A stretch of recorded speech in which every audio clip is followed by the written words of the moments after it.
अमित शाह जी बहुत बड़े आदमी है, शायद उनको देखने में दिक्कत है, लेकिन हमें कोई तकलीफ नहीं दिखाई दे रहा है कि लोग हमें देख रहे हैं और हमें सुन भी रहे हैं। भारत का एक ही प्रदेश है जहां मेडिकल कॉलेज नहीं है। मेरे प्रदेश में हर डिस्ट्रिक्ट में मेडिकल कॉलेज बन रहा है, यहाँ तो नहीं है। भारत जोड़ो यात्रा खत्म होकर 2 हफ्ते ही हुए हैं। वक्त दे दीजिए लोगों को कि हमने कभी भी रिबेलियन नहीं किया, क्योंकि हम कुछ बदलाव देखना चाहते थे। ये सब सुन के गहलोत साहब को डायरेक्टली फ़ोन किया मैंने। अच्छा रिश्ता है हमारा। मैंने कहा गहलोत साहब ये क्या लोग कह रहे हैं, ये क्या कांग्रेस इसको गंभीर नहीं ले रही? इसने कहा कि ये बिल्कुल झूठ है। नागालैंड में क्रिश्चियन मेजॉरिटी स्टेट है और हम यहाँ एक बीजेपी को उभरते हुए देख रहे हैं जो एक हिंदुत्व पार्टी है। क्या आपको वजह समझ में आती है? देखिए काफ़ी दिलचस्प बात है, क्योंकि यहाँ से मेजॉरिटी नहीं है, 97% क्रिश्चियन है यहाँ। और इस प्रदेश में बीजेपी आके कोalition सरकार बना दिया है।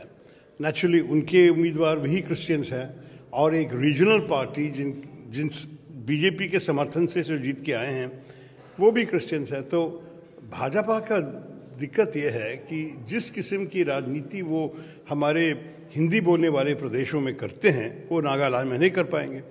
तो बीजेपी जो कर रहा है एक धोखाबाजी है।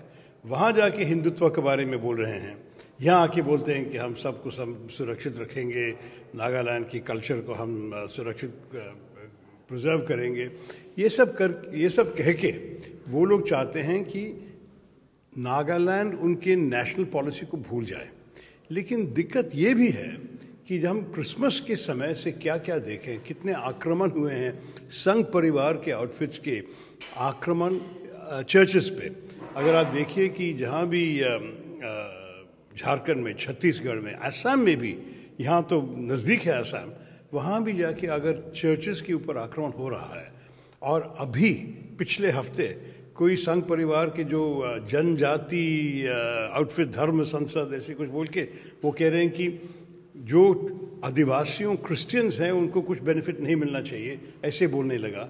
तो इस किस्म की राजनीति के खिलाफ भाजपा कुछ नहीं बोलते हैं, लेकिन यहाँ आके उसको छुपा के वोट मांगने की कोशिश में है। सर कांग्रेस ने इसी किस्म की राजनीति के खिलाफ एक बड़ी भारत जोड़ो यात्रा की, सबके एकजुट होने का संदेश दिया, लेकिन हमने देखा कि विपक्ष उस यात्रा का हिस्सा नहीं बन सका। तो कांग्रेस कहाँ नाकाम हो रही है अपने उस मैसेज को लोगों तक पहुंचाने में? मेरे ख्याल में एक्चुअली आप तो भारत जोड़ो यात्रा खत्म होकर 2 हफ्ते ही हुए हैं। वक्त दे दीजिए लोगों को। मेरे ख्याल में अभी जो आत्मविश्वास हम देख रहे हैं कांग्रेस कार्यकर्ताओं के मन में, उनके चेहरे पर, ये तो आप देखेंगे विपक्ष में। क्योंकि हमें इस संदेश से क्या मिल रहा है, हम लोगों से कह रहे हैं कि हम सब एक साथ रहने चाहिए, कि हमारे इस किस्म की बांटने की राजनीति, ये भाजपा का एक बहुत प्रेफर्ड एक्सप्रेशन है, टुकड़े टुकड़े गए। ये टुकड़े टुकड़े कौन कर रहे हैं? वही कर रहे हैं, क्योंकि वो चाहते हैं कि हिंदू एक तरफ, मुसलमान एक तरफ, हिंदी बोलने वाले एक तरफ, नॉन हिंदी बोलने वाले दूसरी तरफ, क्रिश्चियंस एक तरफ और नॉन क्रिश्चियन। इस किस्म की राजनीति जो भाजपा कर रहे हैं यही है टुकड़े टुकड़े वाले राजनीति। हम चाहते हैं कि सबको एक साथ ले आएँ हम, कि जो भी हमें हमारे अंतर हो, कि हमारे मज़हब जो भी है, हमारी भाषा जो भी है, हमारे एथनिसिटी जो कहते हैं जो भी है, हमारे रंग जो भी है, हमारे जन्म कहीं भी हुआ भारत में, अंत में फ़र्क नहीं होता है। क्योंकि अगर आप भारतीय नागरिक हैं तो आपके जो अधिकार है सारे एक ही होना चाहिए। सर अभी तो इस किस्म की राजनीति हम करना चाहते हैं और मेरे ख्याल में नागालैंड जैसे प्रदेश में तो यही सुनेंगे लोग। अभी कुछ दिन पहले यहाँ अमित शाह जी थे, उन्होंने बयान दिया कि कांग्रेस दूरबीन से भी दिखाई नहीं देगी। कांग्रेस दूरबीन से भी दिखाई नहीं देगी, कांग्रेस लगभग खत्म। हाँ, सुना था। अमित शाह जी बहुत बड़े आदमी है, शायद उनको देखने में दिक्कत है, लेकिन हमें कोई तकलीफ नहीं दिखाई दे रहा है कि लोग हमें देख रहे हैं और हमें सुन भी रहे हैं। भूल जाइए मत कि पिछले बार की लोकसभा चुनाव में हम बहुत पास आए हैं। सिर्फ 8,000 वोट से पूरे प्रदेश में एक ही सीट है, तो सिर्फ 8,000 वोट से हारे थे। अगले साल जब लोकसभा चुनाव आएंगे मेरे ख्याल में उससे भी बेहतर परफॉर्मेंस होगा मेरे कांग्रेस के। तो इतनी जल्दी हम गायब नहीं होने वाले हैं। सर मीडिया ने आपको कांग्रेस में एक रिबेल के तौर पे पेश किया, शशि थरूर वर्सेस गांधी परिवार। क्या आप सब ठीक है? नहीं, देखिए बात यह है कि हमने कभी भी रिबेलियन नहीं किया। हम चाहते थे कि कुछ और किस्म के सोच संगठन के विषय के ऊपर हम उसके नाम पे काम करें, क्योंकि हम कुछ बदलाव देखना चाहते थे। जिस तरीके में पार्टी चल रही थी उसमें कुछ बदलाव दिखाना चाहते थे, लेकिन अंत में आपको पता चुनाव हुई दूसरे पार्टियों में चुनाव नहीं होते, लेकिन चुनाव हुई और कांग्रेस का अध्यक्ष भी मल्लिकार्जुन खड़गे बना। तो उसके बाद मुझे ऐसे विषयों पे कुछ नहीं कहना चाहूँगा, क्योंकि जिम्मेदारी उनके हैं और मैं उनको छोड़ना चाहता हूँ कि जो भी वो ठीक समझे वो ऐसे ही करे। आप एक बहुत ग्लैमरस इमेज लेके चलते हैं, आप एक तस्वीर खींचते हैं, सोशल मीडिया पे वायरल हो जाती है।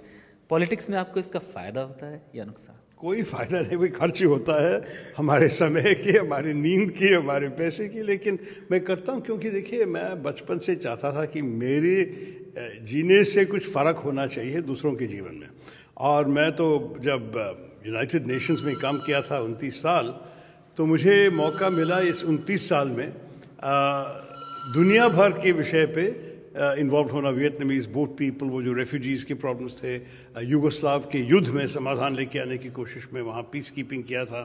सारे किस्म के दुनिया भर के प्रॉब्लम्स करने के बाद जब भारत में आके अपने ही लोगों के लिए कुछ चेंज लेके आने का मौका मिला, तो मैं क्यों नहीं करूँ।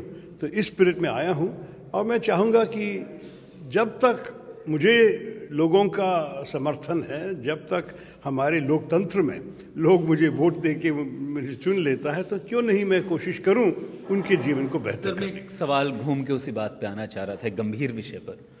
आपने हेट क्राइम्स की बात की। अभी कांग्रेस की सरकार है राजस्थान में, जहां के 2 लड़कों को हरियाणा में मार दिया गया और 2 स्टेट की पुलिस उसमें इन्वेस्टिगेट करे। कांग्रेस पे सवाल उठ रहा है कि कांग्रेस ने उस मैटर को उतना गंभीरता से नहीं लिया जितनी गंभीरता से लेना चाहिए था। वो सही नहीं है, क्योंकि मैं तो ये सब सुन के गहलोत साहब को डायरेक्टली फ़ोन किया मैंने। अच्छा रिश्ता है हमारा। मैंने कहा गहलोत साहब ये क्या लोग कह रहे हैं, ये क्या कांग्रेस इसको गंभीर नहीं ले रही? इसने कहा कि ये बिल्कुल झूठ है। मैं खुद वो गहलोत साहब खुद जाके वो परिवार से मिले, उनको कॉम्पनसेशन का बंदोबस्त कर रहा है, पुलिस से मिलके कहा है कि ये बिल्कुल सीरियसनेस से अर्जेंट एक्शन लेना चाहिए।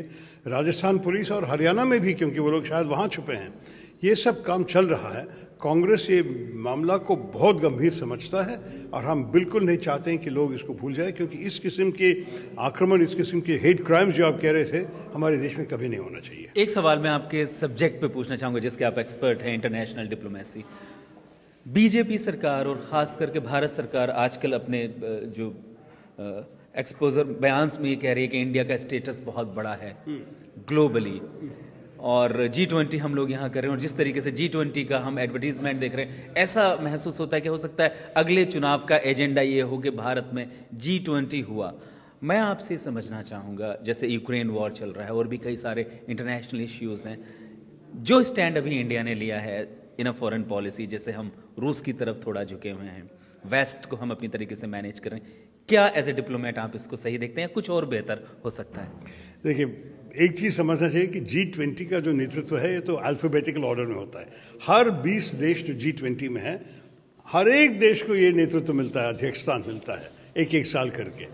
तो जब आई का मौका आया, पिछले साल एक्चुअली हमारा मौका था, लेकिन हमने जाके कहा इंडोनेशिया को कि देखिए हम ज़रा एक्सचेंज करें, क्योंकि हमारे देश में कुछ तकलीफें वगैरह, और इंडोनेशिया इंडिया के पहले ले लेना है। तो अल्फ़ाबेटिकल ऑर्डर में इंडिया इंडोनेशिया से पहले भी आते थे, लेकिन आपको पता है कि पिछले साल ये चुनाव में इतना नज़दीक नहीं होते भाजपा के लिए।